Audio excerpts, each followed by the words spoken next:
ان دونوں ڈاکیومنٹس کو یا ان دونوں لیجسلیشن کو پاس کرنے کے لیے تمام سٹیک ہولڈرز کو آن بورڈ کیا گیا تھا۔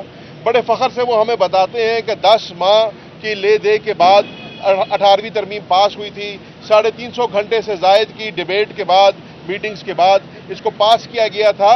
لیکن اس کے برعکس آج 26ویں آئینی ترمیم کو عجلت سے پاس کیا جا رہا ہے، جلد بازی کا مظاہرہ کیا جا رہا ہے۔ اتوار کے دن رات کو 2 بجے قومی اسمبلی کا اجلاس بلا کر چور دروازے سے اس کو پاس کرانے کی کوشش کی گئی۔ یہ اللہ کا کرنا ہوا کہ ان کی عددی اکثریت پوری نہ تھی اور وہ پاس نہ ہو سکا۔ دوسرا اٹیمپٹ کیا جا رہا ہے، ممبرز کو یرغمال بنایا جا رہا ہے، پنجاب ہاؤس ممبرز کو ٹھکایا جا رہا ہے، اور اب جو دوسرا شب خون مارا جا رہا ہے وہ 63A پہ مارا جا رہا ہے کہ 63A کو ریووک کرنے کی بات کی جا رہی ہے۔ ستم ظریفی یہ ہے کہ وہ بلاول بھٹو صاحب جو وہ پیپلز پارٹی جو اپنے آپ کو جمہوریت کا علم بردار کہتے ہیں، جو اپنے آپ کو ڈیموکریسی کے چیمپئنز کہتے ہیں، آج وہ دلیل پیش کر رہے ہیں 63A کو ریووک کرنے کی۔ 63A کو ریووک کرنے کا صرف ایک مقصد ہے، ہارس ٹریڈنگ، فلور کراسنگ اور ممبروں کی منڈیاں لگنا۔ تو اگر آپ ممبروں کے ریٹ لگوانا چاہتے ہیں، اگر آپ ان کو خریدنا چاہتے ہیں، اگر آپ ان کو بزور بازو کھینچ کر ان سے ووٹ دلوانا چاہتے ہیں اور اس طریقے سے 26ویں آئینی ترمیم کو پاس کرانا چاہتے ہیں، کیوں؟ کسی کی منشا کے اوپر یا کسی کو فائدہ دینے کے لیے، تو اس میں نہ ملک کا فائدہ ہے، نہ جمہوریت کا فائدہ ہے، نہ عدل اور انصاف ہے۔ اس لیے پاکستان تحریک انصاف جو ہے اپنے آئینی اور قانونی حقوق کو ملوز خاطر لاتے ہوئے اور سمجھتے ہوئے پرامن طریقے سے پاکستان میں احتجاج کر رہی ہے۔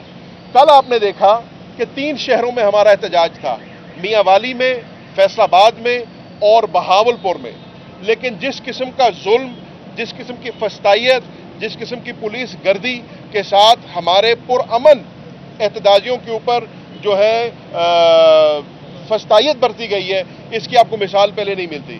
اگر ہم آئین اور قانون کے دائرے کے اندر رہتے ہوئے پرامن طریقے سے احتجاج کر رہے ہیں عدلیہ کی بحالی کے لیے، خود مختاری کے لیے، عدلیہ کی آزادی کے لیے، تو اس کے اوپر کسی کو ڈنڈے برسانا، ربر بلٹس کا استعمال کرنا، ٹیئر گیسنگ کرنا، یہ اجازت نہ پنجاب پولیس کو ملتی ہے نہ پنجاب حکومت کو ملتی ہے۔ اسی طریقے سے کل اگر ڈی چوک کے اوپر پاکستان تحریک انصاف پرامن طریقے سے احتجاج کرنا چاہ رہی ہے، میرا حکومت وقت کو یہ برادرانہ مشورہ ہے کہ مہربانی کر کے آئین اور قانون کو اپنے ہاتھ میں نہ لیں۔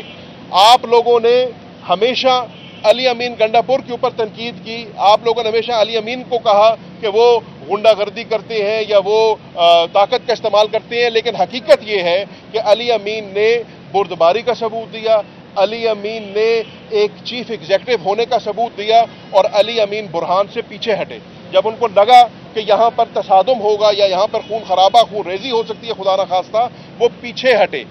آج اگر وہ پرامن طریقے سے آتے ہیں، گولیاں کس نے برسائیں؟ پنجاب حکومت نے برسائی۔ ٹیئر گیسنگ کس نے کی؟ پنجاب حکومت نے کی۔ فسطائیت اور ظلم کس نے کیا؟ پنجاب حکومت نے کیا، پنجاب پولیس نے کیا۔ تو مہربانی کر کے ایسا نہ کریں۔ ہمارا پرامن احتجاج ہے، ہمیں آئین اور قانون اس احتجاج کا حق دیتا ہے اور ہمیں اس حق کو ایکسرسائز کرنے کی پوری اجازت ہونی چاہیے۔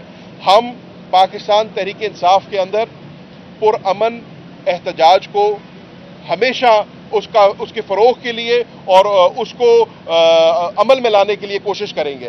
ہمیں دیوار کے ساتھ نہ لگایا جائے اور یہ غیر آئینی، غیر قانونی حرکت نہ کی جائے جس سے خدا نہ خواستہ کل کو پاکستان میں نقصان ہو اور یہ لڑائی جو ہے مزید بڑھے۔ یہ موقف ہے پاکستان تحریک انصاف کا، یہ موقف تھا مخدوم شاہ محمود قریشی صاحب کا، اور انہوں نے یہ بھی کہا کہ میں بطور وائس چیئرمین اس جماعت کے، بطور نائب کپتان اس جماعت کے، سمجھتا ہوں کہ احتجاج پرامن طریقے سے ہونا چاہیے اور حکومت کو جو ہے اس کشیدگی میں مزید اضافہ نہیں کرنا چاہیے۔ شکریہ۔